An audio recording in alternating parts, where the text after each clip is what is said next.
Percy asks if Persephone seemed a bit up. Percy asks, come on. I can't.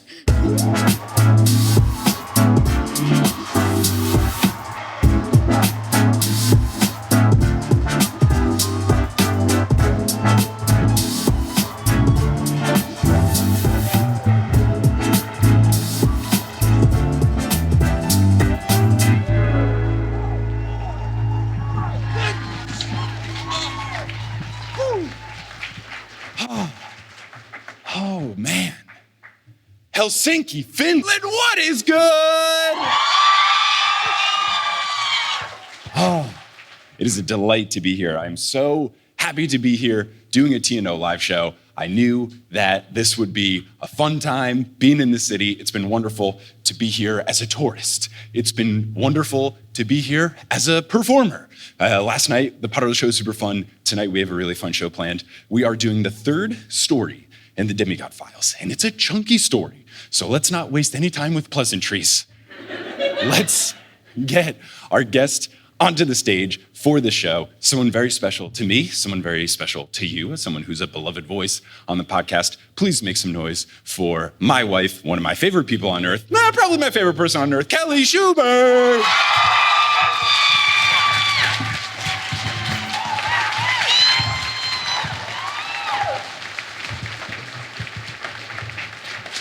Hello. How's it going? Good. Doing well. Just casually fixing my hair as I ask you, how are you doing? You look wonderful. Thank you. I'll use that next. I'm just kidding. You could. Thank you for bringing all of my various things, my water bottle, my laptop, my brush, yeah. Your job is also to be the guest here for the Demigod Files book. Why don't you tell the crowd really quickly about your experience with the Demigod Files book and your confusion maybe a little bit about how it fit in? I know that there was one story that you had said, and we'd mentioned this in an earlier episode, you had said that there was one story that seemed very plot relevant, and then you learned the hard way, and after doing all the three Demigod stories, this one feels pretty important compared to the other two. Not to spoil anything, but what was your experience with that? Yeah, so I read the original series, not too long ago. I read the original series, and then I read the sequel series almost immediately after. And I didn't know that the Demigod Files book existed at all until you said you were going to do them for this. And I was like, oh, is that like some like filler book? And you're like, no, there's stories. And I was like, that's interesting. And as I was reading one of the stories, which I've been very vague to tell you which is the important story. Yeah. But I was reading something, and there was a moment when I was reading one of the books that something happened, and I was just like, oh, I must have just forgotten that this character, thing, place existed. And because it's been so long since I've read some of the books, I must have just forgotten this happened. I didn't forget it happened. It happened in the Demigod Files.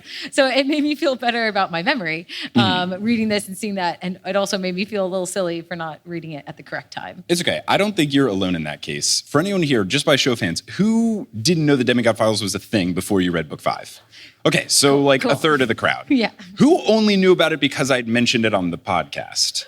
Okay, good. A different third of the crowd. Is there anyone here who hasn't read any Percy Jackson? You were like, yeah, I'll go to the show. Why not? Yeah, all right. That is some dedication. I love that. That is fantastic. But don't worry, because this is technically an isolated story. And if you did read the story in prep, it does do all of the nice things that Rick Riordan does with each new book in the series, where they kind of talk about who the characters are, give you some context of like, here's why Percy's pen is also a sword, things like that are helpful. So you could just have a very unique introduction to the whole series. Let me tell you, the books are good. They're very, very good. Now, this story as well was very fun, and it's juicy, and I'm excited to get right into it. Is there anything you want to say before we get this going? Ooh, there's a lot of notes. Whoa, that's a lot of notes. Whoa, keeps going. Just keep scrolling and scrolling. All right, let's get into it. People think this podcast is just reading and talking. It's also note-taking. And then reading the notes. And trying to remember, what is this shorthand that I wrote? Because I try to abbreviate everything to make the note-taking not take as long. But it's hard when I have characters like Tyson and then Thalia. And it's like, oh, I can't just put a T anymore now. But let's get into it. Now, what I always do for these stories is I try to guess what it is just by the title. The title of this story, the third of the three in the Demigod Files, is Percy Jackson and the Sword of Hades. And I was relieved when I read that title because some folks have sent me pictures of the Sword of Hades as like a standalone book. I think there is a separate thing where you can read a story that's just that, like separate from the Demigod Files, which would very much make it very obvious which of these three stories might have the most plot relevance in the series or the sequel series. We will just have to see. My guess, though, at the top was that Percy spends time with Nico trying to hone his powers, but they accidentally craft a new weapon for Hades. So, not correct, but like not the most wrong that I could have been. Could have been a lot more off base. Now, the reason I had been thinking that a little bit is because in the introduction to the Demigod Files in the very beginning, which if anyone was unaware, the introduction establishes that Rick Riordan is a character in the universe, which is very fun. He's the official scribe of Camp Half-Blood, which I think is fantastic. He gives a little bit of a preview for this story, and he mentions something about Percy being an unwitting participant in the creation of a new weapon for Hades. So I was more thinking that it was some sort of trick, that something happened and they utilized Percy's powers to make the sword actually exist. Not exactly the case, as we'll see, but that was basically my mindset the whole time I was reading the story, is that there's some sort of trick and he's going to accidentally make the sword. It's like, ha, ha, ha, we didn't actually have the sword, but that was far more perceptive than when I was reading it, because in that intro, Rick does kind of give you like what the three stories are about.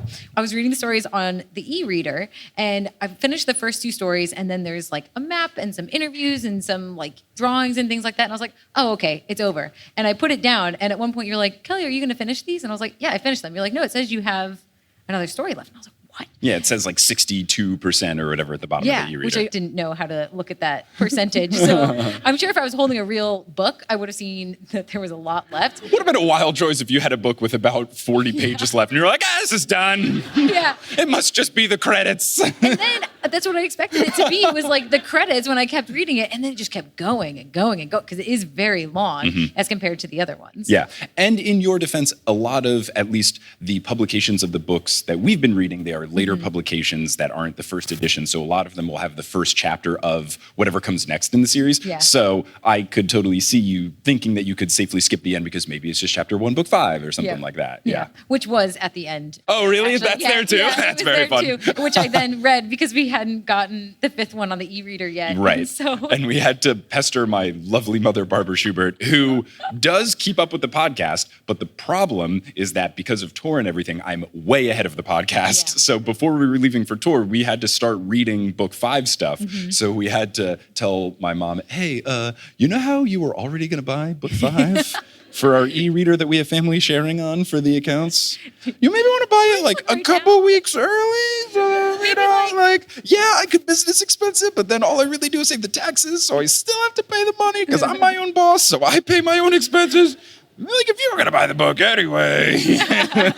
I mean, we were like in the airport and like being like, can you do this right now? I want to read it on the plane. Yeah, but so I was reading the first chapter at the end of this one in prep. But fantastic. Well, let's get into it. Yes. So narrator Percy opens this story by saying, Christmas in the Underworld was not my idea.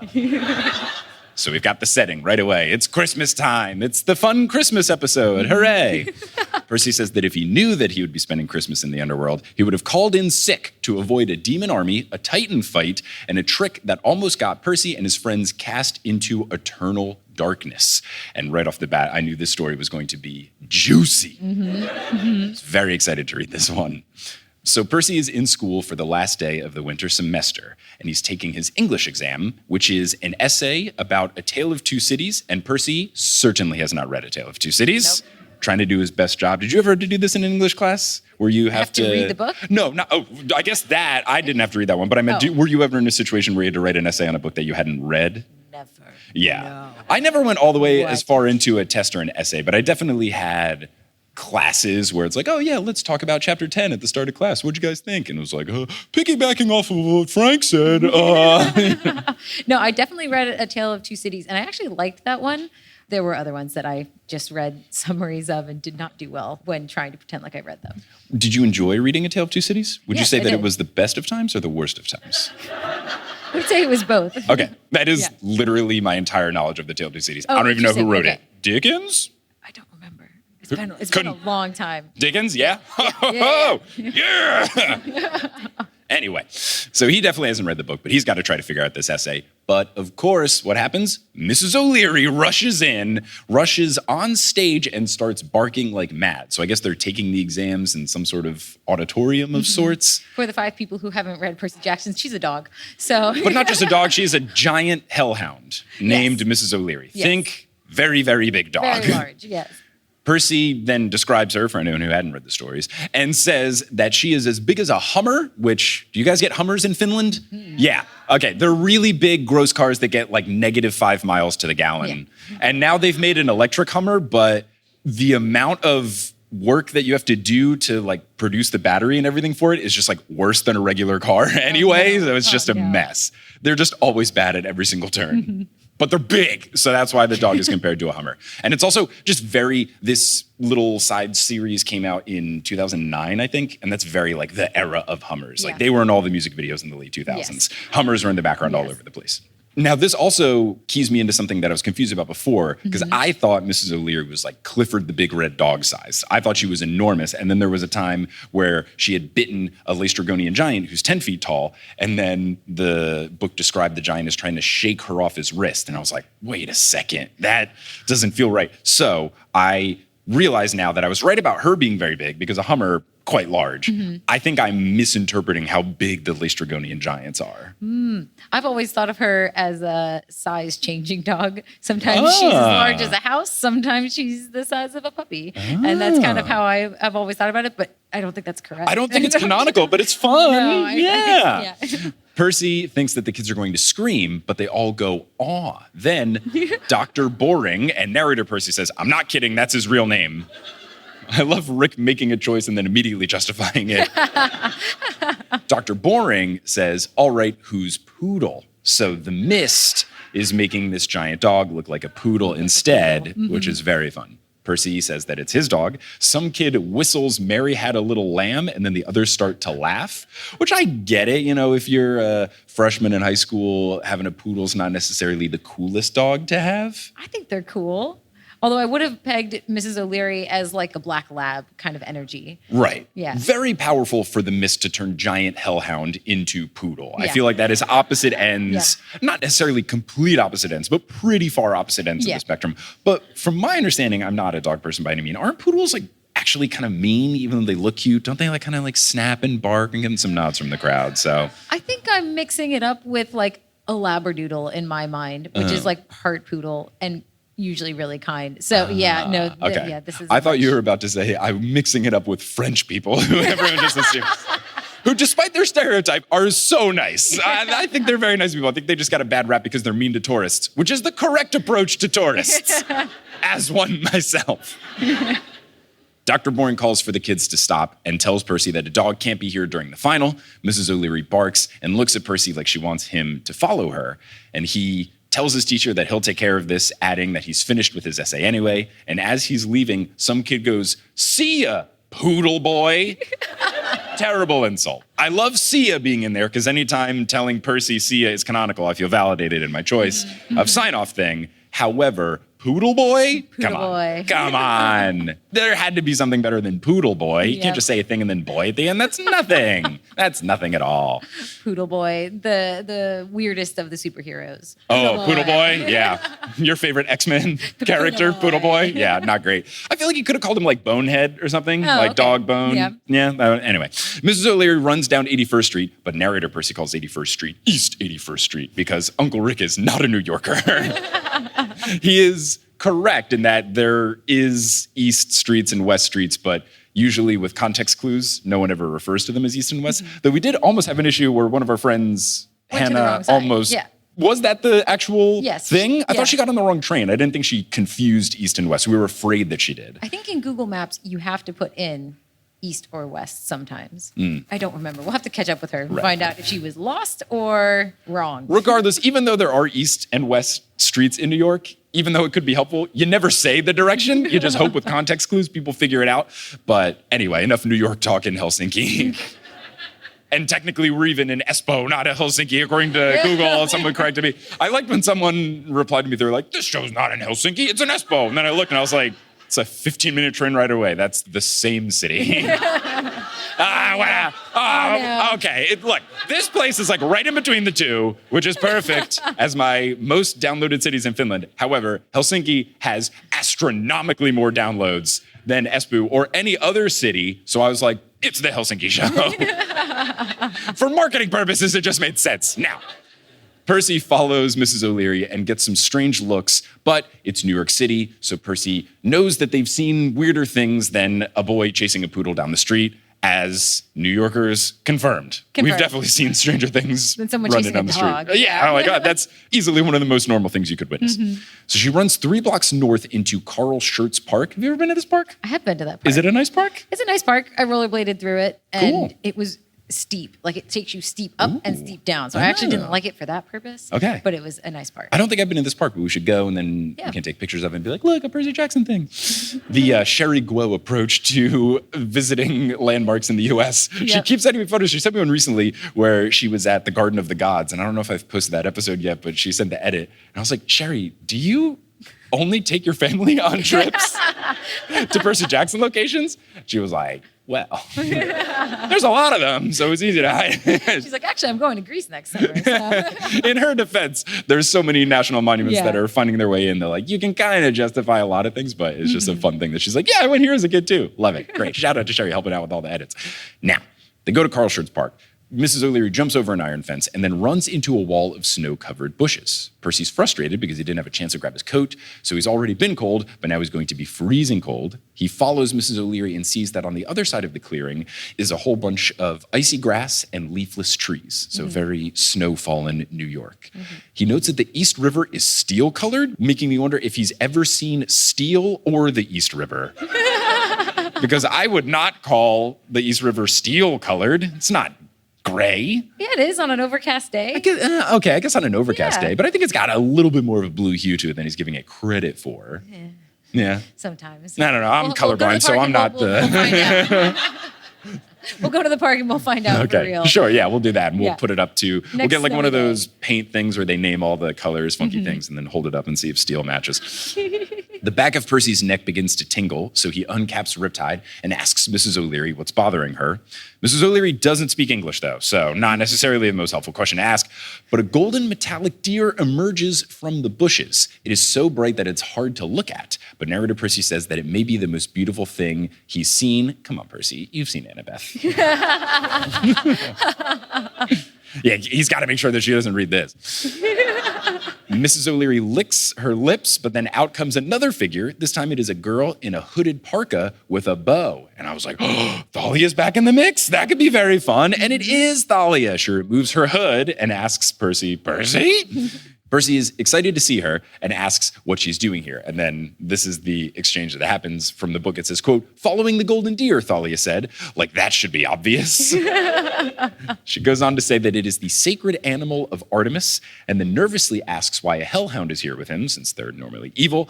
He hands her a copy of Percy Jackson and the Battle of the Labyrinth and tells her to get caught up on what's going on. What he ends up doing is explaining that Mrs. O'Leary is basically his pet, and then he tries to scold Mrs. O'Leary for sniffing the deer and not respecting its personal space. I like this. Percy is making sure that Mrs. O'Leary is being a respectful dog, and I respect that.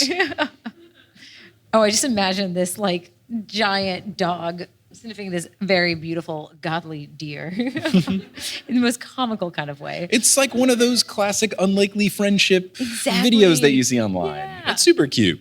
And that's basically what happens. The two animals begin playing with each other. Thalia thinks them meeting up like this cannot be a coincidence. Percy agrees, thinks that probably a god is messing with them, but he says that it's good to see her nonetheless. I like that. He's a good friend. He's like, yeah, this situation sucks, but good to see you. How you been? Been too long, which I agree. She was not in book 4 at all. Oh, yeah, she wasn't. 0% in book 4. Yeah. Yeah. So for her to be back here is really nice. Gives me hope that she might be showing up in book 5, which could be really cool. So I'm excited. Thalia says that if they get out of whatever situation is about to happen in One Piece, she'll buy him a cheeseburger, which I hope she holds true on. We'll just have to see by the end of the story, won't we? She asks how Annabeth is doing, but then a cloud passes over the sun, which is very convenient because Percy and Annabeth are in a bit of a confusing time currently. So that would have been a whole mess of a story. So the cloud passes over the sun, the deer shimmers and disappears. Percy wields Riptide again, Thalia draws her bow, and then they stand back to back ready to fight whatever approaches them. A patch of darkness shows, and a boy tumbles out, hits the grass, and goes, ow. And I knew right away, Percy knows right away, that it's Nico D'Angelo. Yay! Very excited that Nico's in the mix too. This is just a fun pairing. When you look at the stories in the Demigod Files, the fact that you have a Percy and Clarice story, you have a Percy, Annabeth, Beckendorf, and Selena story, and now we're getting a Percy, Thalia, and Nico story, it's great. Basically, all of our friends get in the mix except for Tyson and Grover. But Tyson and Grover did have their little go on the side pan adventure, which I would love if that turns into some sort of story. I have no idea if that is something that exists or might exist in the future, but that could be very fun. Now, did you catch what Thalia is about to point out? Or Percy or whoever points it out. Somebody's about to point this out. Let's find out if Mike from a couple of days ago did. Because I don't remember. Because my brain is filled with all the other stuff that happens in this story. Let's see. So Nico shows up. Percy is surprised, but Thalia is much more surprised, asking if that's Bianca's little brother, which Nico scowls at. He doesn't like being referred to in that manner. Right. Maybe I didn't pick it up? No, not that. The fact that they're the children of the big three. Oh, yeah. Right now. Yeah. Oh, you got it. You got it. I'm a 31-year-old man reading a book targeted towards 12-year-olds. I picked up on the thematic elements. Nico asks why they brought him here while he was busy in a New Orleans graveyard, which is the creepiest of the graveyards, as you can confirm, someone born in the New Orleans area. I wouldn't call them creepy because as somebody born in the New Orleans area and with family in the New Orleans area, I have family buried in New Orleans graveyards. Okay. I never found them creepy. Okay. I found them sad. I guess then the more correct thing would be to say that they are, I don't know, witch doctor stuff is kind of the quintessential like folklore of New Orleans. Yes, they are tied in with a whole lot of voodoo, witch kind of like folklore for other people who looking on the outside in to New Orleans. But on the inside looking out, I personally never felt that way. You've all seen The Princess and the Frog or played Tony Hawk's Underground 2, the New Orleans level. You get it. Man, that game was not nearly as good as Tony Hawk's Underground 1, the greatest video game of all time. I got to start a podcast doing that one. Anyway, Percy explains that they did not summon Nico here, and then gets worried as it dawns on him that all three were brought here together because they are the children of the big three, which is super intense. Yeah. Thalia wonders if it's Kronos because of the prophecy, the whole one of the kids of the big three is either going to be the best or the worst, and the ground then rumbles. Mrs. O'Leary jumps back and barks in alarm, but it's too late by the time Percy realizes that she's trying to warn them, and they fall into darkness. So they're going down to Hades. And I'm excited because we haven't really had Hades show up since book 1, right? We've had Hades mentioned, but all we had was him in the first book, and I thought he was very captivating and interesting. So we've had 3 straight books without him in the mix. Right. I was very hopeful that he would show up here. He kind of makes a little bit of a cameo, but I don't think he makes enough of a cameo to show up as, if this was a movie poster to say Hades, Yeah. I don't think it would be that. I think it would be guest starring Hades at the very end for a little bit, and then he leaves. I was disappointed. But I am hopeful that he's going to show up in book 5, which makes me excited because I think he's one of the more interesting characters in the story. No comment from Kelly. Trapdoor is intact. Let's continue. It's funny. I always joke about the trapdoor being a thing at the live shows or any recording where if the guests spoil something, the trapdoor will activate. But we are recording this and performing this in a venue that is also an escape room called Trap Factory. Yep. If there was ever a place that would actually have a trapdoor, this would be the place. So maybe I shouldn't joke about it. In the intermission, you're going to go stick me in an escape room and say, if you can get out, you can be on the second half. So they find themselves in a dark garden with rows of silver, flowers that glow, and they are set in gemmed flower beds. There are orange trees that stretch their branches overhead, and the air is cool and damp as if they're in a cave. Percy says he's been here before. Nico says it's Persephone's garden and warns them not to eat any of the fruit. And Percy, as the narrator, reminds us, the reader, that if you eat any food in the underworld, you can't leave. And I was wondering, Percy's been in the underworld. Has he been specifically to Persephone's garden? And am I forgetting it? I was confused when he said that. I didn't think he had been. I thought when he came, he went through the fields of Asphodel or Yeah, he went through basically evil TSA. Yeah, that one. Yeah. I don't remember him coming here. Maybe in a dream he saw it or something? But I was confused when he said that line. Yeah. I don't know. I also don't remember which mythology story the person eats food and has to stay there. Persephone? Yeah, okay. Oh, Persephone. I see. Well, we'll have to get Dr. Moya on to explain. Yes. Yeah, no, that'll be good. There's gonna be like a whole bunch of Dr. Moya episodes here. There's a lot in book 4, there's a lot in the Demigod Files. I'm gonna just have her for like a brief residency on the newest Olympian for multiple episodes. But yeah, I don't know of any other story except for just like the Persephone story. Exactly, yeah. Which is what I think it just is. Mm-hmm. Thalia says heads up as she takes aim at a woman in a white dress. And I guessed Persephone. And Percy initially thought that it was a ghost because of the floating hair and dress and her pale face. Mm-hmm. But then he notices that the dress isn't white. It's made of changing faded colors that bloom within the cloth, which sounds very cool. And it is established, because we do learn that this is Persephone. Her and Hades have the coolest clothes in the whole story with the morphing patterns and stuff. Fantastic. Very, very cool. If this narwhal on my sweater was swimming, can you imagine? Oh, man. It'd be so fun. It'd be great. Now, her eyes are similar. They are multicolored but washed out, and Percy gets the impression that she would be gorgeous in the world above, but the world below has sucked away some of her life force, so she looks a little bit worse for wear. Mm-hmm. And it is confirmed that it is Persephone. She introduces herself and welcomes them. Nico stomps on a pomegranate and replies, "Welcome! After last time, you've got the nerve to welcome me?" So grumpy. Percy tries to get Nico to rein it in, since she is a god. Mm-hmm. But Persephone says that it's okay and explains that they had a bit of a family tiff. But Nico explains that it's more than just a tiff, saying, quote, "You turned me into a dandelion." Now, I need either this short story or if this is something that she did to someone else and then Rick did the thing where he kind of adapted it. But regardless, I'm very intrigued by Nico becoming a dandelion, of all things. Of all things, the antithesis to his vibe, a cute little yellow flower. Persephone ignores this and resumes welcoming them. Thalia asks if she sent the deer. She confirms, along with the hellhound and the shadow that grabbed Nico. Percy asks why bring them all together, and she says that Hades has an issue, quote, "and if you know what's good for you, you will help him."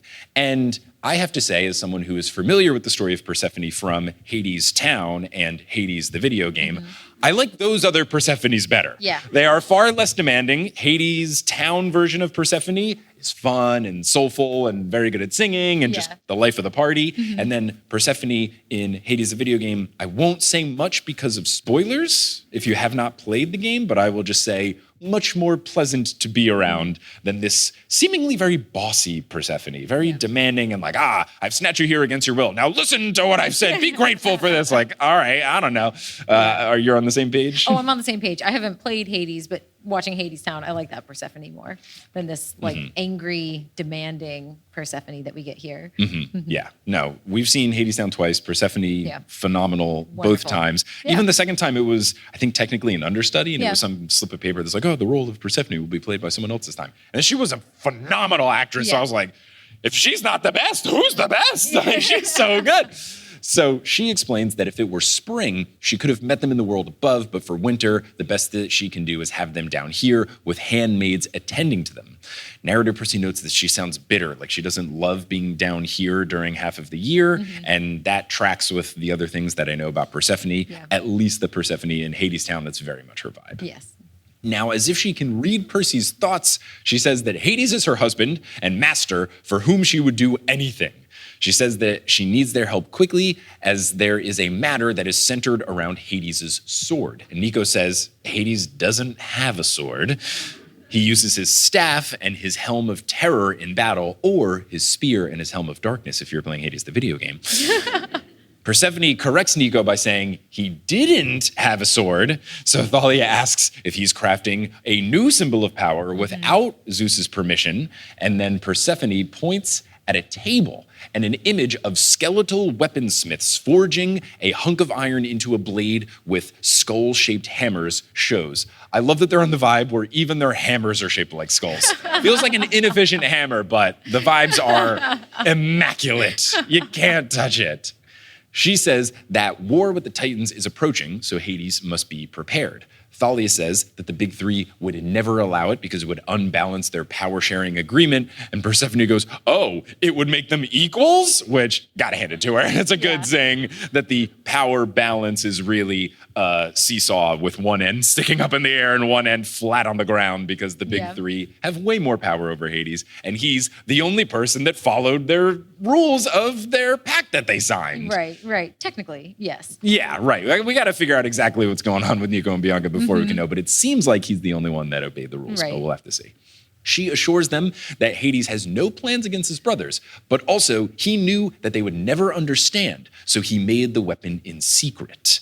And in the image, one of the skeleton smiths raises the blade, and then Percy can see something is set into the base of it. And it's not a gem, but it's a key. And if you've been listening to recent episodes of the New Olympian, the parallels between the Percy Jackson series and the Kingdom Hearts video game are just piling up so significantly. You created a Keyblade now. Right, like these books are just asking for me to go on minutes-long tangents about the video games, and gosh, they're so good, but the plots are so confusing, and even the games are confusing. There was someone who recently got the Kingdom Hearts games because I talked about it, and there's a thing where you can buy, and there's all these sorts of spin-off games and things like that, and you can buy this thing called Kingdom Hearts 1.5 Final Mix HD, I think is the official name. That should kind of put it in perspective. And it's got like 5 games in it, but 2 of the games aren't actually games. They're games that were either on Game Boy or something where you can't play them on the PlayStation, which it's now mapped for. So it's just all the cutscenes put together. So they're just movies. And the person playing the game started from the bottom of the list, not the top of the list, because they thought that it went down to up. And then they tagged me on Instagram. They're like, I've been watching this for an hour. When do I start?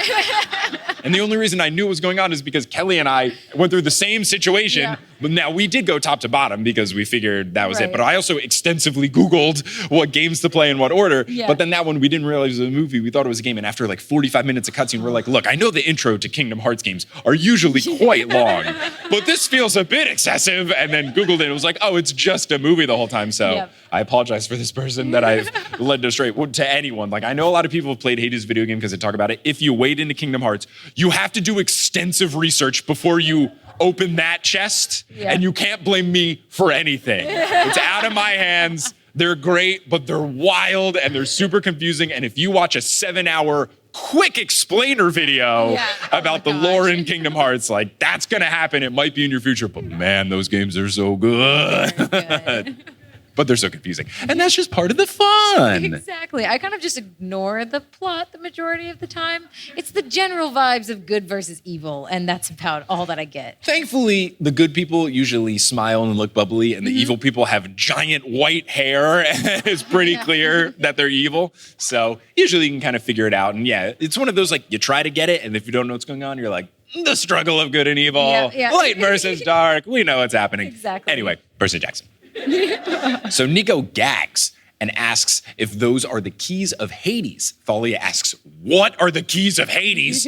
Nico looks spooked as he explains that legend has it that Hades possesses a set of golden keys that can lock or unlock death, and Persephone confirms these rumors. Percy asks how one can lock or unlock death. Persephone responds, the keys have the power to imprison a soul in the underworld or to release it. Nico gulps and begins to explain, but Persephone finishes his sentence. The wielder can raise the dead or slay the living, any sort of living thing or any dead soul, with just a touch of the blade. So, very scary. Percy calls it wicked, and I would hope he means wicked as in the literal thing like wicked bad. Not wicked good, not because I'm afraid that he's calling it bad, but because I'm afraid Uncle Rick thinks that Percy is from Boston, not New York. That's the bigger concern. But I think he means the true definition of wicked. Yes. Thalia says that it would make Hades unstoppable. Persephone says, quote, so you see why you must help get it back. And then Thalia says, did you say get it back? back? And now apparently it was stolen just before it was finished. And at this point, I'm thinking, all right, this is starting to feel like a trick. It feels awfully convenient that they made a sword and it was just about done and now it's stolen. Because I was big on thinking that they are going to play a role in crafting the sword. We'll see if that becomes true. But at this point, things start to feel a little suspicious. They are suspicious, but for different reasons, as we'll find out later in the story. Right. She's being a little shady right now about what's going on with the situation. For sure. Yeah. So she suspects that a demigod servant of Kronos stole it and worries about what would happen if Kronos got this sword. Thalia says that letting the blade be stolen was a stupid idea. Persephone responds by turning her arrows into roses and her bow into a honeysuckle vine with white and gold flowers. And she says not to speak to her with such disrespect in her own home. And I get it. As I've told the story on at least one of my podcasts before, there was a time where freshmen once came into my dorm room junior year and we had posters on our ceiling where we had like a big Kesha poster and a Justin Bieber poster on the ceiling, like kind of as a tongue-in-cheek thing, but like also the music was incredible from 2010 to 2014, can't refute it. And some freshman was like, why do you have Kesha and Justin Bieber posters? And me and my two roommates in unison said, get the f out of our dorm. Yeah, that's the same thing. Same thing. I mean, look, if you're in someone's house, you got to be a little bit respectful. So if you're in my dorm room, do not trash my Justin Bieber and Kesha posters. To be fair, she captured them and forced them into her house. Right. Whereas we captured some freshmen. No. We were inside. very nice in that there were freshmen who lived, it was a thing where it was a room of 4 and then a bathroom and then another room of 4. And their party was getting too big and they said, hey, can we spill over into your room? And we were like, yeah, come through. And then immediately some twerp tried to make fun of our posers. So they were in for like 2 seconds. We were like, no, you got to get out. And we closed and locked the door. We're like, no one's coming in. How dare you? Anyway, Percy Jackson. So Thalia grits her teeth and says, give me back my bow. Yes, those are ellipses in between each word. I'm very happy that becoming a hunter didn't suck the attitude out of Thalia. Oh, no. She didn't get all stuffy and uptight, kind of like how Zoe was before we got to know her a little bit better. Thalia still has her personality intact, and I really like that because it's one of the most fun things about her. I think that just means that that was Zoe's personality. It wasn't because she was a hunter. Sure. Yeah. Right, yes. But we didn't really know a whole lot of the other hunters, so it was hard to tell, is it her, is it the group? But no, it seems like you can keep your aura, and Thalia's rage is still here, which is nice.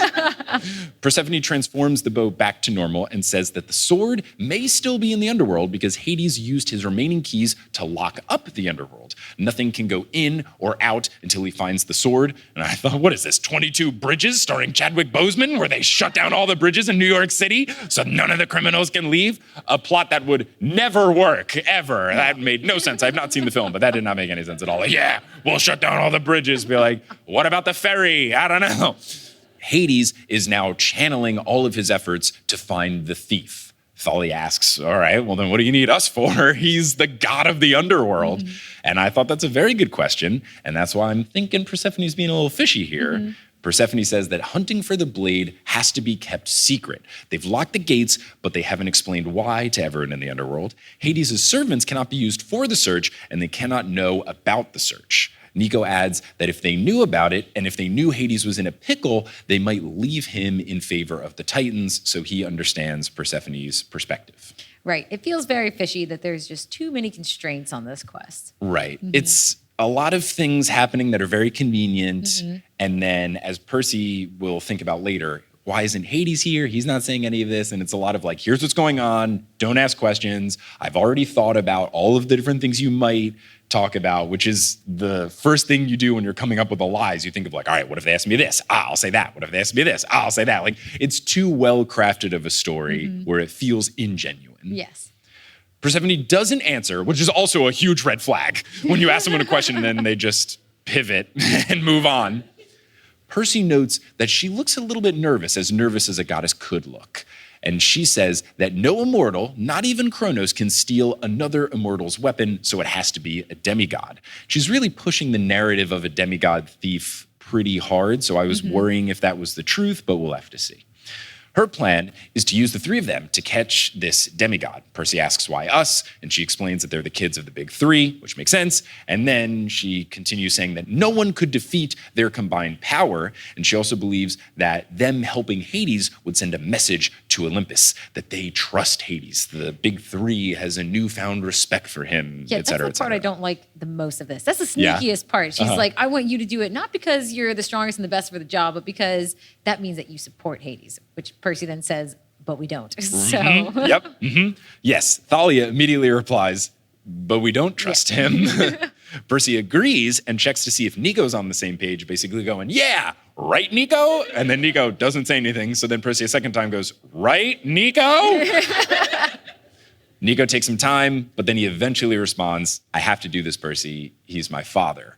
Thalia cannot believe that Nico's actually on board with this. Nico asks if they would rather have the sword in the hands of Kronos, and narrator Percy has to hand it to him. It's a pretty good point. And I agree. Yeah. Like, it does make sense. It's the lesser of two evils, which I guess is easy to do when the other evil, being Kronos, is like the most evil. Like, it's the full opposite end of the evil spectrum. Anything else is going to be better than that. So, like, I get it. I still don't love it, but I get it. Right. It's really just them being backed into a corner of having to do this. 100%. Yeah. Persephone says that time is ticking and the thief may have accomplices looking for exits. Percy reminds her, you just told us that the realm was completely locked down. What do you mean, exits? They've all been closed. And she says that no prison is airtight. And when she said this, I did think, as frustrating as this is the plot of Hades the video game, where, not to give away too many spoilers, but there is something about trying to ensure that no one could escape from the underworld. And there's a lot of thought that the main character is incapable of doing so. So it's certainly something that has basis in reality in Greek myths. So I get it, but I'm frustrated that like Persephone's using my love of this video game against me. It's not fair. I just want to not like you. Stop using logic that appeals to my very limited knowledge of Greek mythology. Thalia asks, quote, even if we wanted to, and I love that she starts with the like, all right, let's hypothetically say that we're on board with this plan. Not that we are, but Definitely not on board. if we were, how would we find this thief? And then the most helpful thing possible shows up, a potted plant on the table. Exactly what you're looking for in this situation. Just what you need when you're in the underworld doing a scary carnation. thing. Yeah. A yellow carnation that is tilted sideways like it is reaching for the sun appears in this potted plant. And Persephone says that it will be their guide. And I wrote immediately, Percy's going to go, a plant? But he instead says, a magic carnation? Look at Percy Jackson knowing his plants. I was very pleasantly surprised that he knew what a carnation was. I don't know what a carnation is. Really? I think it's one of those plants where I'd be like, oh, that's a carnation? Yes. Got it. But I don't think I would. Oh, okay. Maybe by process of elimination, like if I had a lineup of flowers, I would know that's a tulip, that's a daffodil, that's a carnation. Well, if that's the lineup, yeah. Right. But if you put a bunch of like weird, complex ones that I don't know the name of, they are yellow though, right? Some of them. I feel like I could logic my way into making an educated guess, but if I was given a blank piece of paper and then I had a test and they were like, draw a carnation, I'd be out. I think that carnations are one of those plants that we as humans have made to be every color. So they are definitely not just yellow. I don't know what they were originally, but they are every color now. All the unnatural colors and the natural ones. It's everything. Okay. Well, this has been Carnation Corner with Kelly. Persephone says that the flower always faces the thief. And then I wrote, okay, where's it facing now? Is it facing Persephone? And the petals will fall as the thief gets closer to escaping. And I wrote, all right, what is this, Beauty and the Beast? Of course, right as she says this, a petal falls. Perfect timing. Percy looks at Thalia. Thalia does not look excited about this. He turns to Nico, who has an expression on his face that, like Taylor Swift, Percy knows all too well. It is the look of wanting to make your dad proud even when your dad is hard to love. Shout out to Joel P. Schubert, being very easy to love. Super easy to love. Super easy to love. What a dad. Love making him proud. Percy can tell that Nico is going to do this with or without them. And he knows, okay, I can't let Nico do this alone, so I'm in, falling right into Persephone's plan, knowing that this would tug at Percy's hero heartstrings. However, Percy tells Persephone that he is in on one condition. Hades must swear on the river Styx that he will never use the sword against the gods. And I like that he's adding the disclaimer about the river Styx because he got burned by that before, but we also saw in book 4 that he got burned by someone making an oath and then dying. So I feel like he also needs to say, and if for whatever reason Hades dies, This still has to be true. No one else can use the sword, but he does not do that. Persephone says that she is not Lord Hades, so she can't promise this, but she's, quote, confident he would do this. Not good enough. Not good enough at all. I've been through some legal stuff here and there. That's not good enough. You need it exactly in writing, exactly what you need. No ifs, ands, or buts. You can't do, reasonable intent, all that stuff. No, you need explicit confirmation. I wanted exactly these things. I didn't like this. Yeah, maybe the good faith clause doesn't really go over well when you're working with Hades. Yeah, the Lord of the Underworld. Yeah. I wouldn't call him good faith. Now, another petal falls. Percy offers to Thalia that he will hold the plant while she beats up the thief. She sighs and says, fine, let's catch this jerk. And that is a perfect place for us to break for intermission.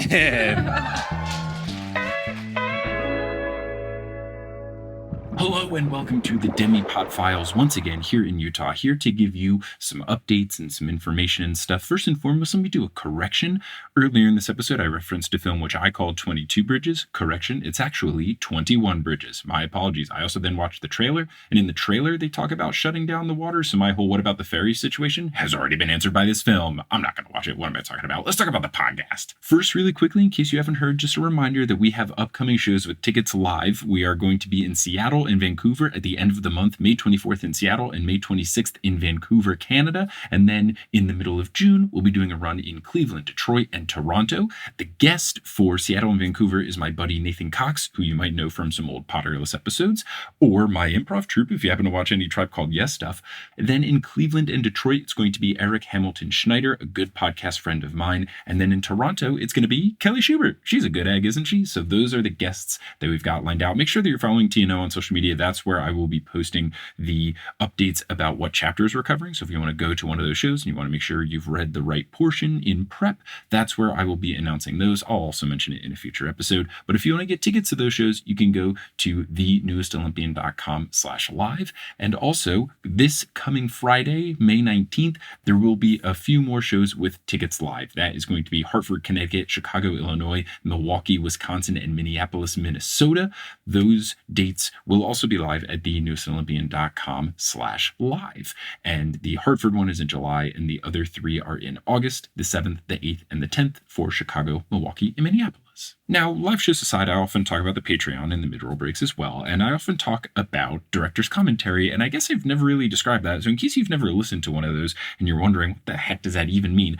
Usually, I will post things from time to time on the Patreon where I just talk about behind-the-scenes stuff, either with regards to particular episodes, if there was anything noteworthy that didn't make it into the pod, or I will talk about things that lie ahead, whether I have new merch ideas submitted, or if I have new shows coming out, or if there's any sort of bonus thing that I'm working on, I'll talk about it there. What I've been doing recently, which has been really fun, is posting director's commentary audio where I've been giving behind the scenes looks at all of these different live shows that have happened across Torah, because there's a lot of different things and moving parts and interesting stories behind what goes into these shows, whether that is me having to walk across a catwalk to get to the green room in Amsterdam, or how I had technically 3 places booked at the same time for the Berlin show, and then the other 2 thankfully fell through. So just all sorts of funny shenanigans. That is up for director's commentary audio that you can get at the Patreon if you join at the $10 tier or above.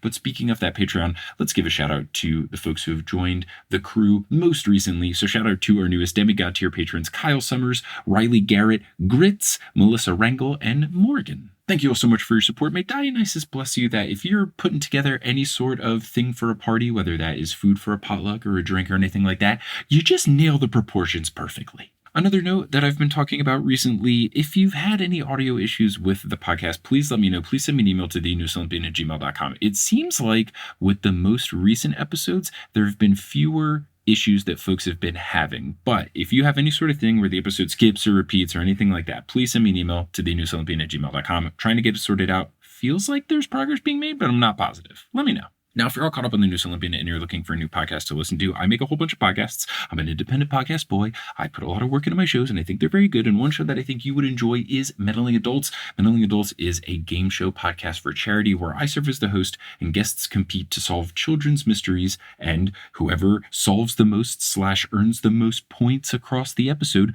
earns money for a charity of their choosing. We've done things from books like Encyclopedia Brown or TV shows like Scooby-Doo, other book series like Cam Jansen. There have been a whole bunch of fun episodes over a whole bunch of different mystery series, guest starring a whole bunch of lovely humans, and we've raised a whole bunch of money for charity. Look at all these bunches of fun. You can listen to this podcast and play along at home, see how you stand up to the competitors and the fictional young detectives who solve every single case.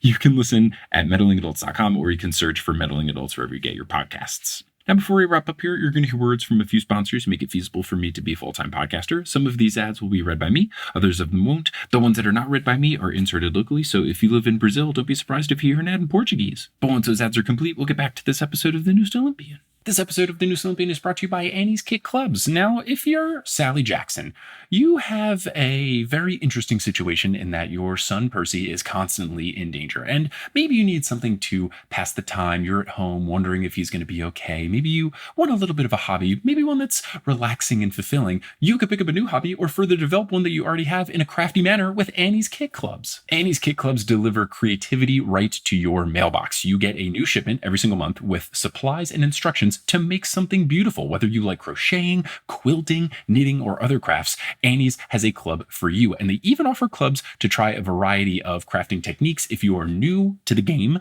like I am incredibly new to the game. I don't really know any of these sorts of things, but I know some of you folks out there are. I've had folks during some of my live shows knit / crochet. I'm not even exactly sure what they're doing, but some folks are doing some crafty work in the audience, and I love it. I think it's fantastic. I'm all for it. I think it's great, and they look like they're having a wonderful time. And then at the end of the show, you've got a scarf. Oh, win-win. Incredible. Now, I was sent a box from Annie's, and I didn't pick one for myself because I'm not necessarily the craftiest boy. But one of the boxes that they do offer, which I think is fantastic, is called Creative Girls. And with these kits, you can teach a young one to paint or bead and stitch or scrapbook. So I have a box that I'm planning on working on with my niece Aurora. I am so excited to do this with her. It's going to be a wonderful time.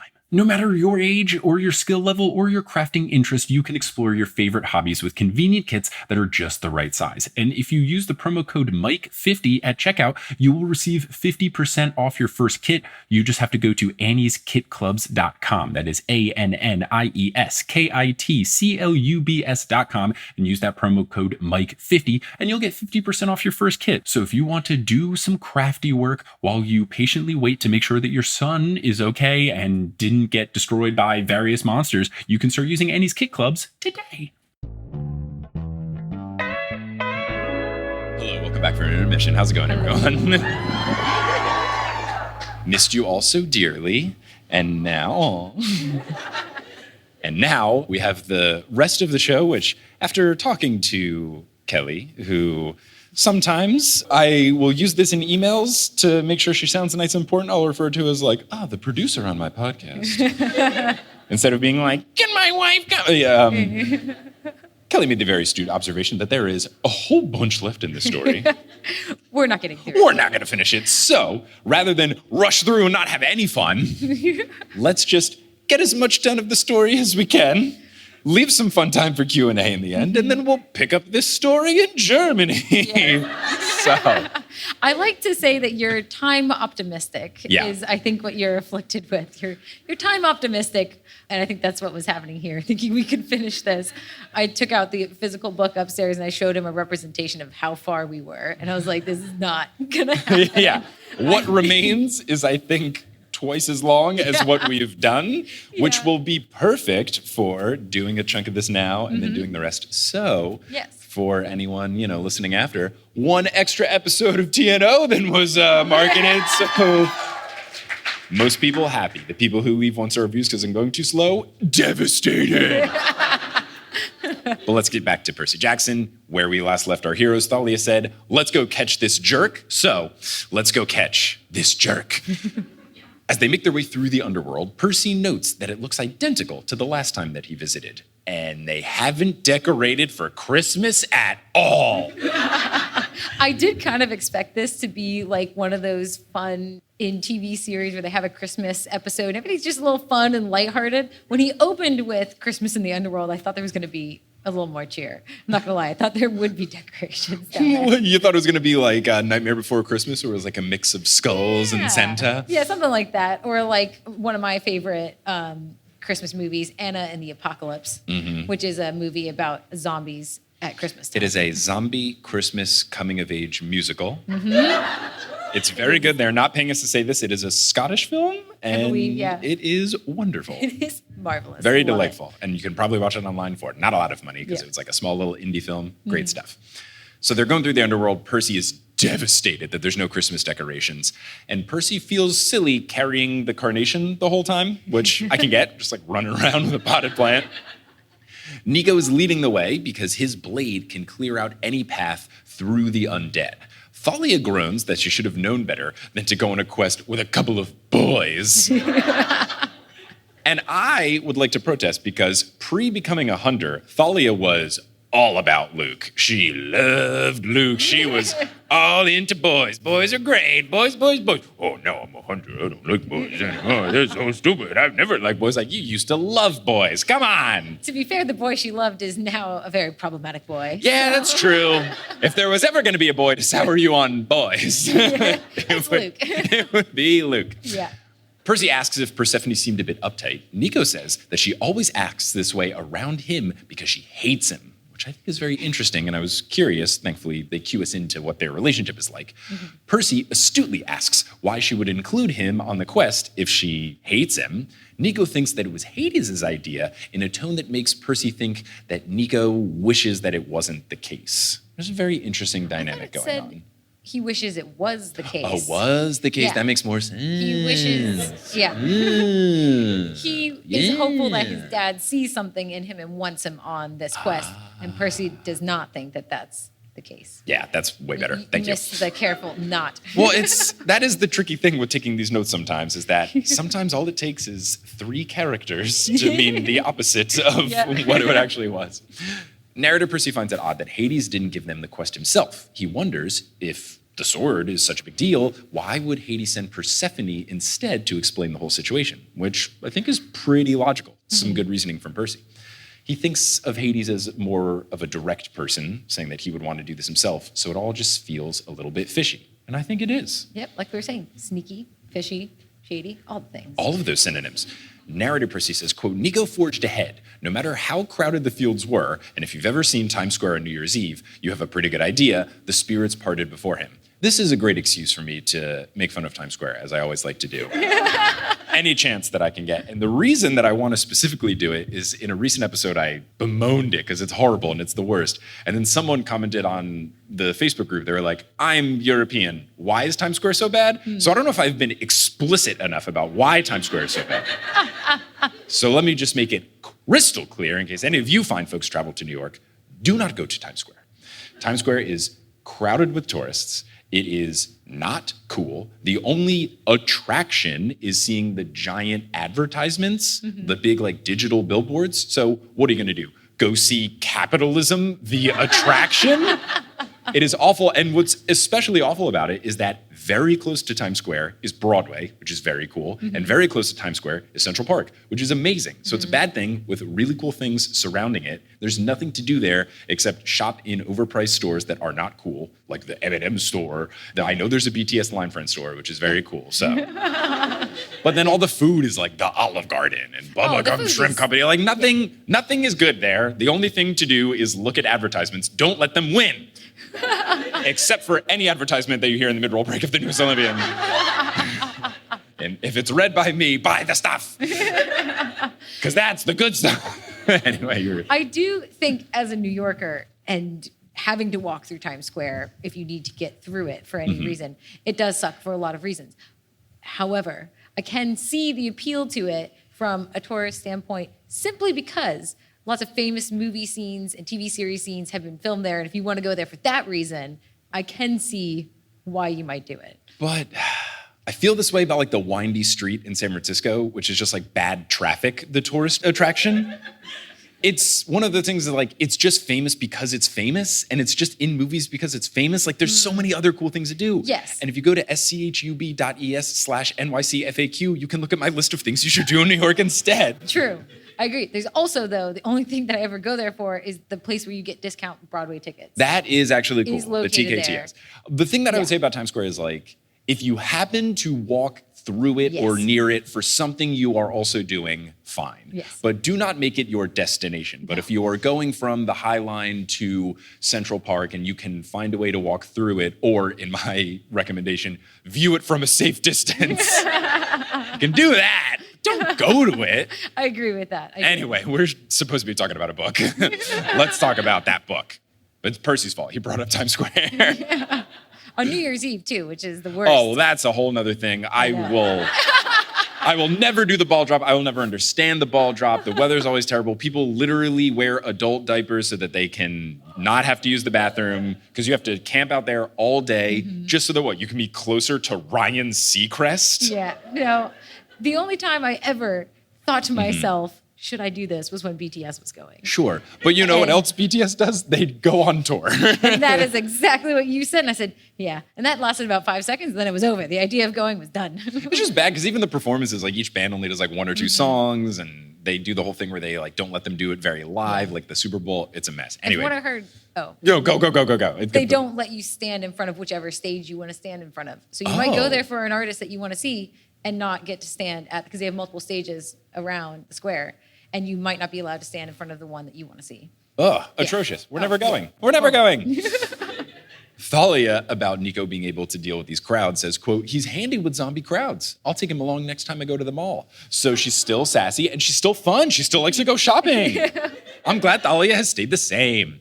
Because she mentions the mall, Percy now notices that Thalia doesn't look any older than when he last saw her, but then he remembers, oh, right, she's immortal, she's never going to age, and then he realizes, oh, wait a second, technically, I'm older than Thalia now. Whoa, is what he says about it. He asks how immortality has been. She rolls her eyes and says it's not total immortality because she can still die in combat, though she doesn't age or get sick, so natural causes are out of the question. And this is a very smooth way to inform the reader in case you have not read the 3rd book in the series. It's a very nice way to get that information across. And Rick does a very good job of this throughout the series, of letting you know about stuff you might have missed, but framing it in different ways. And this is oh, come on, Percy, you already knew this, which is just a fun way to do it. I really respect the way he writes it. Percy can tell that Thalia is scanning the faces of the spirits that they pass. So he whispers to her that if she's looking for Bianca, Bianca would be found in Elysium. And Thalia snaps, I know that, then catches herself for having too harsh of a tone with him. And then she begins to explain what she was doing, but then she stops short. But it doesn't matter because Percy has chills run down his spine as he realizes what was going on. He remembers that her mom passed away tragically, and Thalia never got to say goodbye. They weren't necessarily close, but still not being able to say goodbye. Maybe there's just some unfinished, unsettled emotions there. So he realizes, oh, that's what she's doing. He apologizes, and then Percy and Thalia make eye contact. He can tell that she understands. She forgives him and says that they should just move on. A really nice friendship moment from them. Beautiful friendship moment, for sure. Now, another petal falls off of the flower. Ominous. And it's incredibly ominous. And I said here in my notes, all caps, give me a total petal count, my guy. Like, I gotta know what we're working with. Are there 100 petals? Should I not be concerned? Are there 6? And I should be incredibly worried. We I should need have to know. Googled Carnation during the intermission. That would have been an interesting thing to do. Yeah. We do have the internet here. I could do it right now. But what's the fun in that? Unknown number of petals. Unknown number of petals. Well, we will get an update a little bit later. Good. The Carnation directs them towards the fields of punishment. Percy was hoping that it would take them to Elysium, quote, so we could hang out with the beautiful people and party. But no, which is great. Instead, they're in the roughest part of the Underworld, and narrator Percy doesn't even want to describe it to us because he doesn't want the reader to lose their appetite, or because it's a middle grade book and you can kind of just leave it at people were being tortured as opposed to people were being tortured and here's how. So I totally get it. But he does say something about the torture including 1980s music, which I was very sad about. Well, I don't know if the torture includes it or if that's just the vibe of the Underworld, but narrator Percy says, quote, I wish I had cotton balls in my ears to shut out the screaming and the 1980s music. The screaming I get, but the 80s music, What an iconic era of music. I think he's implying that was used to torture the people. I don't get it. And if I ever talk to Uncle Rick, I'll have to see what's going on. I think it's just him trying to write a teenage character that probably only likes their era of music. We know that Percy likes the White Stripes, which is very mid-2000s rock. So that's kind of where his musical tastes lie. But so far, canonically, he hates Dean Martin and he hates all of 1980s music. Two wonderful genres of music. Come on, Percy, you got to expand those horizons. But I can get it. I definitely had a more closed-minded view of music until I got a little bit older. My dad very much had me listen to classic rock. So growing up, I was very much like classic rock only. And then he gave me a bunch of his CDs. My dad's a big Aerosmith guy. Aerosmith did that crossover song with Run DMC, the New York-based rap group from the 80s. And I remember he had a Run DMC album because it had the Aerosmith song on it. And I had my Walkman that I would listen to in the back. And he gave me the disc. And he was like, oh yeah, number 4 is the Aerosmith and Run DMC song. And then I just kept listening to the other songs. And I was like, wait, these other songs? This hip hop, the forbidden fruit of rap. And then I got way more into rap and hip hop thanks to Run DMC. So yeah, we got to figure out what's going on with Percy not liking any other music except for the White Stripes. The Carnation points them towards the top of a hill where they hear someone working and struggling. And I thought, okay, Fields of Punishment, someone struggling, feels like Sisyphus could be the person here. Very famous story about someone who would be here. Thalia asks if that's who she thinks it is. My dad is trying to call me during the live show. Let me quick... His ears are tingling from you talking about like, him. What do you mean you listen to Run DMC? That was an explicit marked album. You were 11. Let me just quick put the old phone on. Do not disturb. I will put it on. Dad, come on, Dad. I know the Yankees are playing because it's the first day of the season. But I need to put my phone onto Do Not Disturb. How do I do that? Yeah. Hold on. It's this funny thing. He's in a group text with his dad and his uncle, and whenever there's a Yankees game on, they just text each other like one-word texts of people's names who have just done something cool in the game. My favorite version of it, because I live in New York, is when I'm at the game. Yeah. And then because I'm there live, I'll see it first, and then they will see it a couple seconds later. But they know I'm at the game, and rather than just text themselves directly, oh, Aaron Judge hit a home run. Okay, I get it. Rather than just text themselves directly, they'll still text me like, oh, Judge. Yeah, oh, it's just Gardner. Judge. It's like, yeah, and I will always reply, I'm at the game, guys. But then when I'm watching on TV, I love it. And then me, my dad, and my uncle will just send the same message to each other. We'll just be, Nestor. It's great. Men communicating. Anyway, Thalia asks if that's who she thinks it is. Nico says it's the #1 expert on cheating death. And I was like, oh, is it not Sisyphus? I know his whole thing was that he did cheat death, but it really feels like Daedalus from book 4 would be the #1 expert. So I was wondering if he was a possibility. Narrator Percy isn't sure what Nico means. So because Narrator Percy was confused by this, I thought, okay, then it's got to be Sisyphus. If Percy didn't immediately go, oh, our friend that we talked to very recently. So they approach this person. Narrator Percy describes him as looking unhappy and like a troll doll. Orange skin, big belly, scrawny legs and arms, hair sticking straight up, and a big loincloth around his waist. He's hopping around and kicking a boulder twice his size. So confirmed, this is Sisyphus, one of the myths I know about because of Hades the video game, but also just like general discourse. I feel like Sisyphus is very much in the zeitgeist. We're pre-Hades the video game. I knew that Sisyphus was the rock up the hill guy. Right. I knew the story. I did not know the name going into this. That makes sense. That makes sense. Now, Sisyphus is screaming, I won't, and no, no, no, and so many cuss words that Percy says if he had one of those jars where you put in a quarter for each cuss, he could have made $500 easily. It's a lot. That's a lot. A lot of words per minute. I mean, it's 2,000 cuss words. Quick math. Sisyphus tries to walk away from the boulder, but an invisible force brings him back, and he agrees to do it, but he says this is the last time, which is very funny given the story of Sisyphus. Nico tells them to hurry before Sisyphus starts his next attempt. Nico calls out to him. Sisyphus is convinced that they are the Furies in disguise, which kind of makes sense because there are 3 of them, yes. So I can't blame Sisyphus for having this instinct. Percy insists that they're not. Sisyphus says, go away. Flowers won't make it better. It's too late to apologize. Wondering what the apology was for. Yeah, I don't know. For making him push his rock up, I'm assuming. That's what I would guess as well. Thalia tries to explain the situation. Sisyphus plugs his ears and goes, la, la, la, la, la, I'm not listening.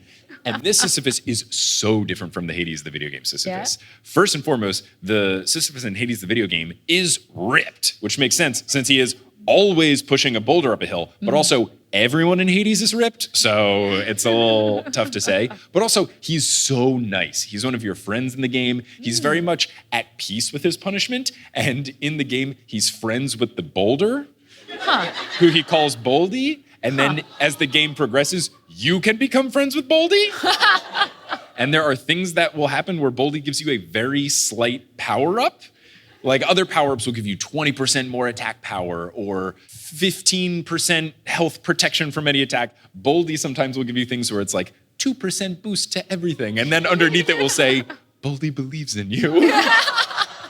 Bouldey's the best character in the game. He's so good. So just very different that in Hades' video game, he's very friendly and big and nice, and he's at peace with what the Furies have done to him. But here, just a very, very different vibe, which I think is fun. And I think that's a fun thing about Greek mythology is there's not necessarily one correct way to interpret a character. And I think it just makes for a fun thing to make him grumpy, scrawny, misguided guy. I do think that it's funny that he thinks the Furies are showing up with a half-dead flower as an apology for thousands of years. Slightly more than half dead, as we will soon learn.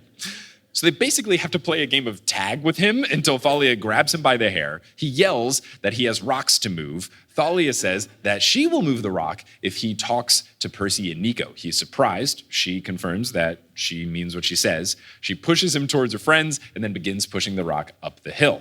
I'm surprised that she offered to do that because with Atlas's punishment, if you take it, it's yours now. Right. So I'm surprised she offered to do that, not knowing if she'd have to keep doing it.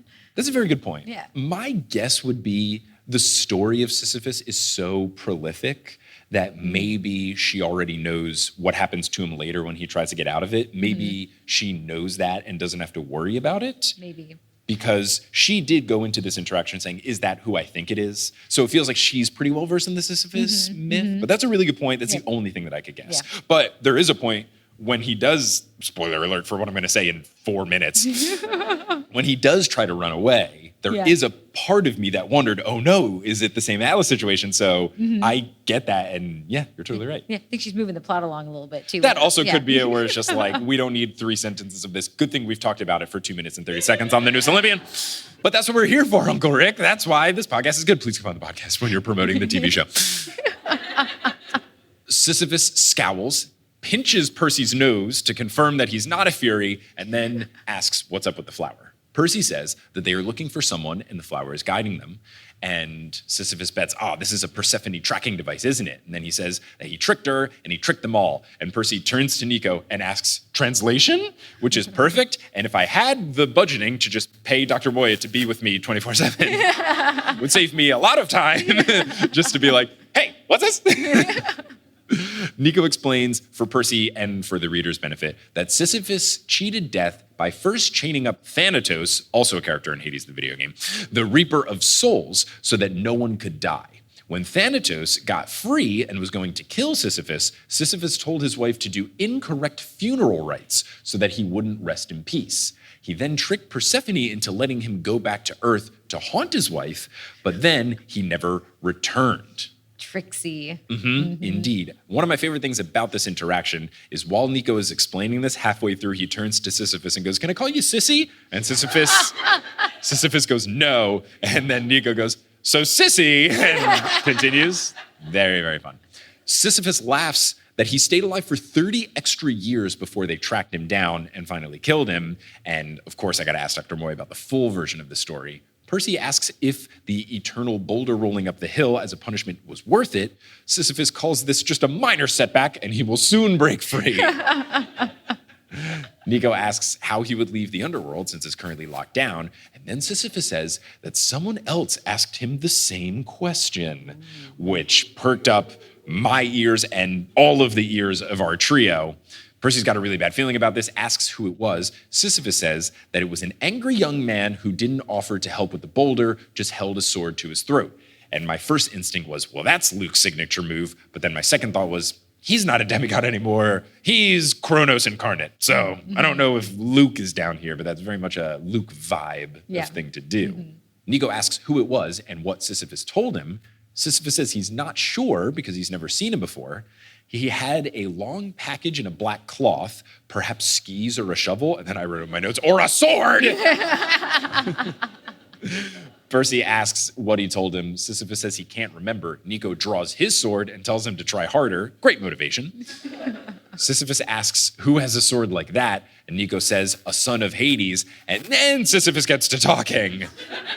And he says that he told this person to talk to Melano, and I was very excited because Melano is the main character in Hades 2, the video game, so I know nothing about her except for what's in the story, and I'm about to learn a whole heck of a lot about her. So that was very exciting. This was just like Hades, the video game, the story. There's a lot of characters showing up. It made me very, very excited. I was like, I know what's happening for once? Wow. So he apparently told this guy to talk to Melano because she always finds a way out. Percy can tell that Nico was bothered upon hearing the name Melano, so something is going on between the two of them, or at the very least, he's familiar with her.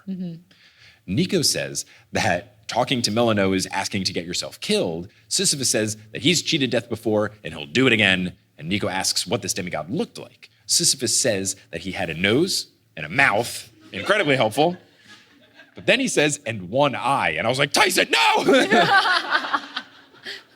But then Percy asks if he means an eye patch. And I was like, Ethan Nakamura. That makes way more sense. And Sisyphus also adds that he did have hair on top of his head. And then he goes, there he is. And narrator Percy says, we fell for it. And then this is the scary part that you are referring to. So they all turn around, but once they turn, Sisyphus races down the hill screaming that he's free, but after about 10 feet, the invisible leash yanks him back, and then he falls to the ground.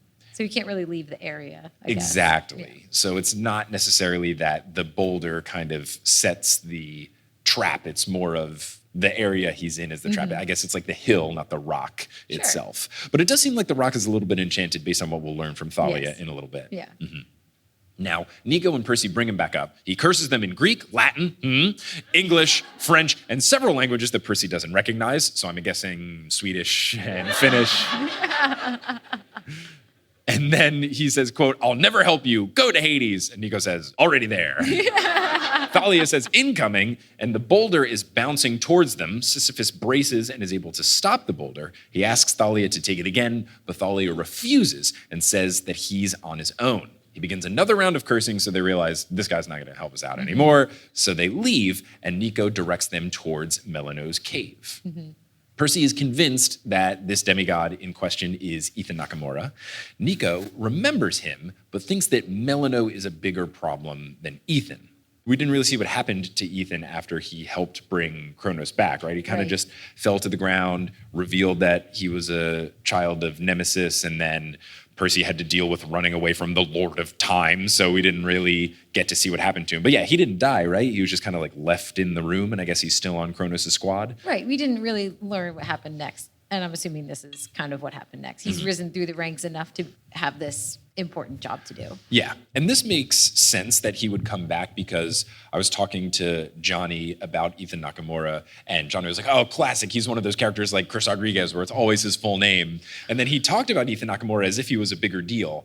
And then, you know, he's only very briefly in book 4, and I was like, that was kind of weird for Johnny to make like a whole big deal about Ethan Nakamura being a whole thing when he was around for like a chapter and a half. I mean, a very important but still. So when he came back, I was like, Ethan Nakamura. And then he got called Ethan Nakamura every single time. Never just Ethan. He's always Ethan Nakamura, full name, first name, last name.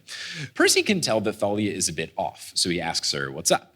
And she says that she was convinced that she could get the rock up the hill, and she wanted to try again. And this just feels very reminiscent of playing a carnival game where it is rigged against you. It is supposed to not work. Like, it is designed to make it not work. The basketball rims are a different shape. The backboards and the toss thing, like everything is designed to make you fail. But still, every time you play a carnival game, you're like, I can get this on the next one. Just one more try, just one more try. I feel like you and I both have big just one more try energy when it comes to games. Yeah, it's really difficult for our bedtime sometimes. Right.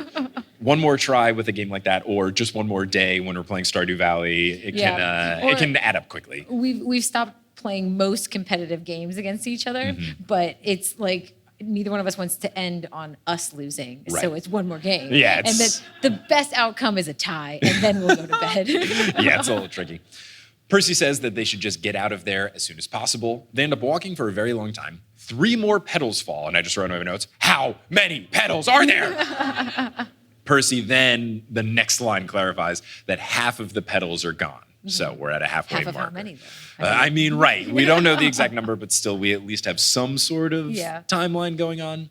It then points to a set of jagged rocks. Thalia says, nice day for a stroll. And she figures that the hunters are off having a great time. Percy wonders what his family is up to, thinking that Paul and Sally may be worried when Percy is late, that he hasn't come home from school, but then they'll probably guess that he got pulled into some sort of quest, but they might not know how long that he'll be gone for. Is he going to be home in time for Christmas? All these different concerns. His quests usually start without any warning and are 1 to many weeks long. They usually take 10 days, I have found. They usually take the length of one book. Yeah, right. Which usually happens to be about 10 days or so. Percy asks Nico, what is Melino's deal? And Nico says that it is a long and scary story. Percy is going to ask more, which I love this instinct, but then Thalia says, weapons! So Percy draws Riptide and thinks that he must look mighty intimidating with a sword in one hand and a potted plant in the other. But then a ring of daimones appear around them. They are part humanoid female and part bat. And I wrote, which parts? Thankfully, Percy answers very quickly. They have furry, pug-nosed faces, fangs, bulging eyes, fur and armor on their bodies, shriveled arms with claws for hands, leathery wings, and stubby bowed legs. So, not great. Nope. Terrifying. Yeah. Not a fan. Nico identifies them as Keres or Keres. I have no idea how to say it. Keres. I'll learn in the Dr. Moy episode. They are battlefield spirits who feast on violent death. He tries to command them to step back because he is the son of Hades. They don't care, aside from being a bit cautious of the weapons, but it doesn't seem like Nico's begone spell will work. He's tried that a couple of times, and it usually doesn't work. I feel like it'd be too overpowered if it did work, so I get it. But I do like that he still tries. It's worth the effort. Definitely. They say that Hades will soon be defeated by their new master, who will give them free reign. And Nico is in the middle of asking who their new master is when one attacks. Thankfully, Thalia is able to arrow it. The rest attack. Our trio is able to fend them off. One yells, Ippitus shall crush you. Percy asks who, as he kills her with Riptide. And the narrator Percy says, note to self, if you vaporize monsters, they can't answer your questions. Smart. Nico kills one, and his sword absorbs its essence. And with each kill, the air around him grows colder. Super cool. Nico's sword sounds awesome. Yeah. Gets slowly stronger as he defeats people. It's very cool. Then Thalia does this cool move where she flips one on its back, stabs it, and then knives another without even turning around. She's like John Wick. It's incredible. I love it. Unfortunately, though, Percy gets clawed, and because he's only wearing his school uniform, it's a pretty rough blow. Nico kicks this monster that got Percy and stabs them with his sword. Percy curls into the fetal position in pain. The battle is over, and Nico and Thalia run over to help. Thalia says that he'll be okay, but she has a bit of a quiver in her voice when she says this, so Percy realizes this has got to be a rough situation. This must be a bad wound. Right. Nico pours nectar on it, but it hurts, so big hydrogen peroxide energy.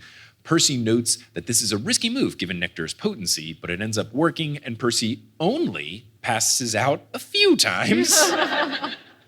When he comes to, he's being fed ambrosia by Thalia and asks where the Creanies are. She says that they're gone for now. Then he sees Nico holding the plant, and it has just 5 petals remaining. Oh no. Nico says that these Creanies will be back. They got to get Percy some serious healing, God-level healing, because they can, tend to this wound a little bit, but they can't fully cure him. Right. I think they said that it was some sort of a poison. Right. That they can kind of slow it, but in the end, he needs somebody to heal him fully or else. Yeah. So really got to make sure we get Percy to be okay. It's a really tough wound. Percy says he'll be fine, which is big me energy. When I am not fine, I'll be like, I'll be okay. I'll figure it out. He then asks who Iapetus is. Checks that it's a Titan, and Thalia confirms shakily, explaining that he is Kronos' brother and the Titan of the West. His name means the piercer, because that's what he does to his enemies. That is an awesome name. I love nicknames that aren't just plays on acronyms. This happens in the NBA now, where a lot of nicknames are just based off of the number that the person has or their initials or whatever. But back in the 70s and 80s, it would just be like, yeah, George Gervin, he's the Iceman because he's cool. Like, yes, incredible, great. We need more nicknames like that. So just the Piercer. Why? He pierces people. Yeah. So good. So good. What I a think great also nickname. at this point she notes that he's the dad of Atlas. Right. He is Cronus' brother and Atlas' father. So very scary lineage. Yeah. Scary brother, scary son. So by the transitive property, or at least the biological tree thing that Mendeleev does or whatever they were learning in biology class, he's also scary. Yeah. I'm assuming that trait just runs in the family. Right. I think he said he had other Titan brothers as well. Yeah. So just the whole scary family. Not someone that you want to deal with at all. Their Thanksgivings do not sound pleasant. He was cast into Tartarus with his brothers, and he's supposed to still be there. Percy's nervous about the sword of Hades being able to unlock dead spirits, and Nico agrees that it could be used to summon the damned out of Tartarus, so they can't let them try. But Thalia notes that they don't know who they are. Percy guesses that it's Ethan Nakamura, who has recruited the Keres to help. And I'm worrying a little bit at this point that it wasn't Ethan Nakamura, because Percy was so insistent. And usually main characters in these YA books are wrong. But we'll just have to see. Percy guesses that the Daimones think that if Kronos wins the war, the underworld will become more evil and more chaotic. And Nico thinks that they're right, because Hades likes to keep a balance and he reins in the more violent spirits. He doesn't think that the Titans would do the same if they put someone like Iapetus in charge. Nico adds that Melano would really like that, and Percy reminds Nico, you still haven't told us what her whole deal is. Yep. What's her whole deal? So Nico explains that she is the goddess of ghosts and a servant of Hades. She oversees the restless dead that walk the earth, which is very interesting. She rises every night from the underworld to terrify mortals. And at this, I just wrote Hades 2 is going to be so good. I'm so stoked. Percy asks if she has her own path to the surface. Nico confirms and believes that it wouldn't be blocked because no one would dare trespass into her cave. And that is the exit that's not going to be blocked. So this seems like a likely place that Ethan Nakamura or whoever it is would try to investigate. Right. It seems like a likely goal, too, for Hades 2. I mean, I do know a little bit of the story of all that, Ooh. but there's been enough tangents in this episode. We're going to get to a good stopping point. So Nico is worried that if this demigod is brave enough, they could go through her cave, find Kronos, give him the sword, and use it to raise the Titans. Percy struggles to his feet, fighting off nausea. Thalia says that he is in no shape to continue, but Percy says that he has to be ready to continue just as another petal falls. There are 4 left. Percy says that they must find the cave. And on this cool action note, we're going to end this episode of The Newest Olympian for now. Now, if you are listening at home, we're going to take a little bit of a break here and then we'll get into Q&A. If we're here in person, let's get right into Q&A. Hey, how's it going? It's Mike. Just a little break here with an update. The Q&A that you are about to hear is going to be a smaller version just because this is such a long episode to make editing and uploading lives easier. I cut it a bit short. It's just the first and the last question, both of which are fantastic. One of which has me eating a very divisive Finnish food. You'll have to just listen to see if I love it or I hate it. There is no in-between with this food. If you want to hear the full Q&A from this Finland live show, though, you can go over to the Patreon. I've put it up for access by all patrons. So if you go to thenewsolympian.com/Patreon and join at any tier, you can hear the full Finland Q&A. But we'll now take a little bit of a break for some of those locally inserted ads, some of them which are read by me, others of them that are not, just because this is such a long episode. And once those ads are complete, we will close out with those 2 live show Q&A questions. So thank you to everyone who sent in some questions. We got a lot of fun ones. This first one comes from Frida Vikstrom, who's been a longtime supporter of the show and gave Kelly, Stephen, and I so many wonderful recommendations that have helped with so many things. So without you, we would be lost, literally and figuratively, in Helsinki. So thank you very much. Now, I made fun of this at the Potter show last night that, I don't know if it's just the design district that we've been walking through a lot, but it seems like 95% of businesses in Helsinki are barbershops. I did go to one today, and it was fantastic. So Frida's question is, how was the barbershop experience from the inside? And was it hard to choose one?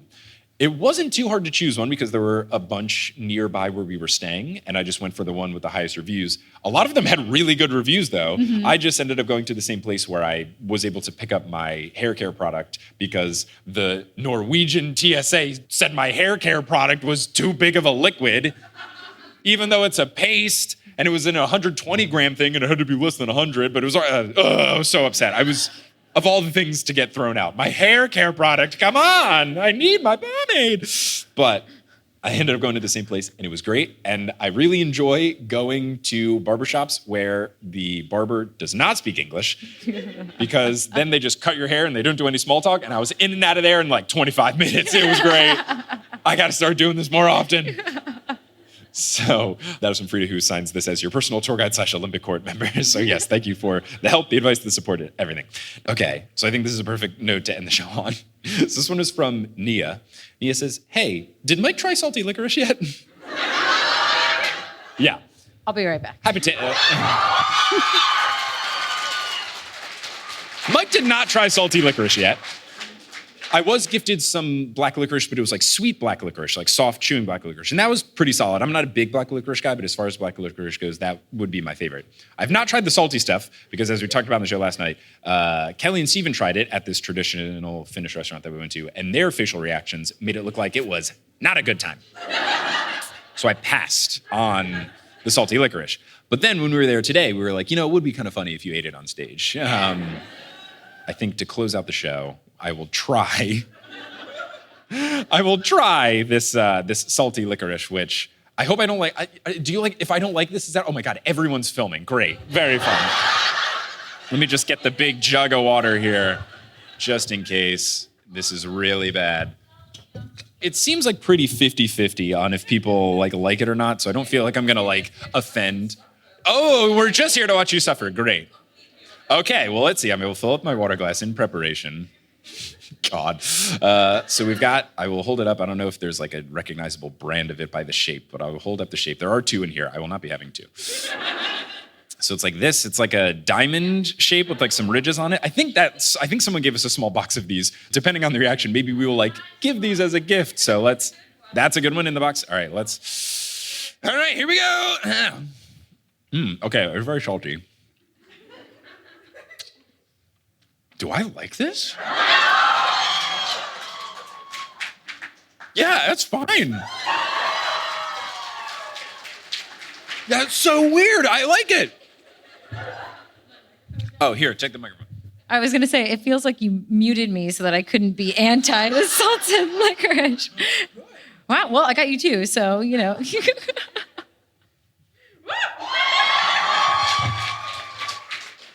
that's good. Wow, I'm very pleasantly surprised. Based on your and Steven's facial reactions, I was expecting this to be really bad. Okay, as I chew these, we're gonna close out the show. First, give yourselves a round of applause for coming out.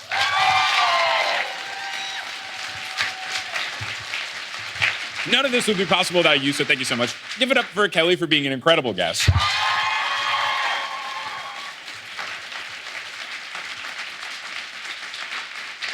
I promise I'm drinking the water just so I don't have candy in my teeth, not because I think it's bad. It's actually really good. I'm so surprised. Give it up to Steven for running the merch table and helping out as well. And also, give it up for everyone here at Trap Factory, from organizing it to, figuring out the logistics, to the tickets, to hospitality, to sound and everything. They've been such a delight to work with. Some of the stops on tour have been really tricky to work out. This one was a breeze from start to finish. So please give them a round of applause for being fantastic hosts. Both shows were so fun. So thank you all so much. I really, really appreciate it. This has been such a blast. Obviously, if I do another European tour, I got to come back here because the listenership was so strong. So thank you so much for coming out. And I look forward to when we can cross paths again. But until we cross paths again, we'll say the classic iconic phrase that we all know and love. I'll see you later! Thanks so much for coming out, everybody!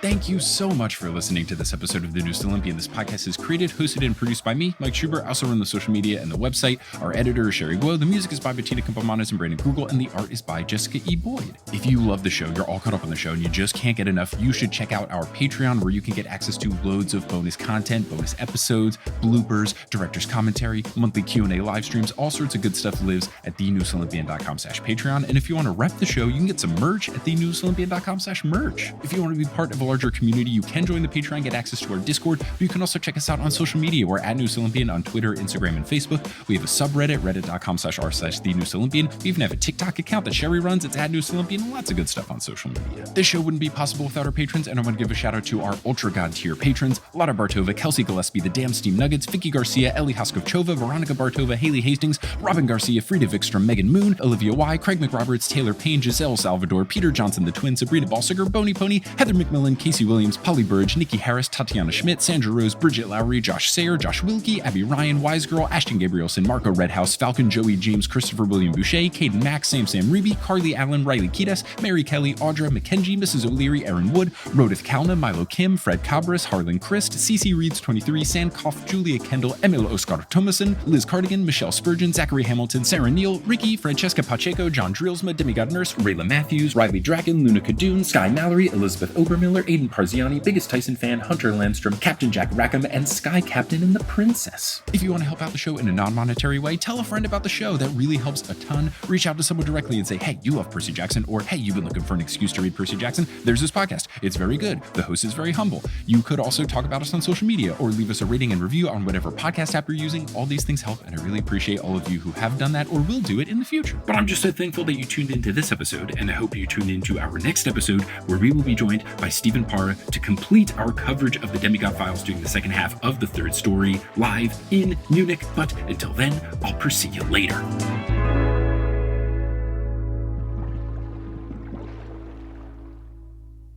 Hey, how's it going? It's me, ASMR Mix. So our last ASMR Mix segment featured audio from Jeju, which is an island in the southern part of South Korea. That is going to start a trend of Korean ASMR Mix segments. So here's the next installment. I hope you enjoy.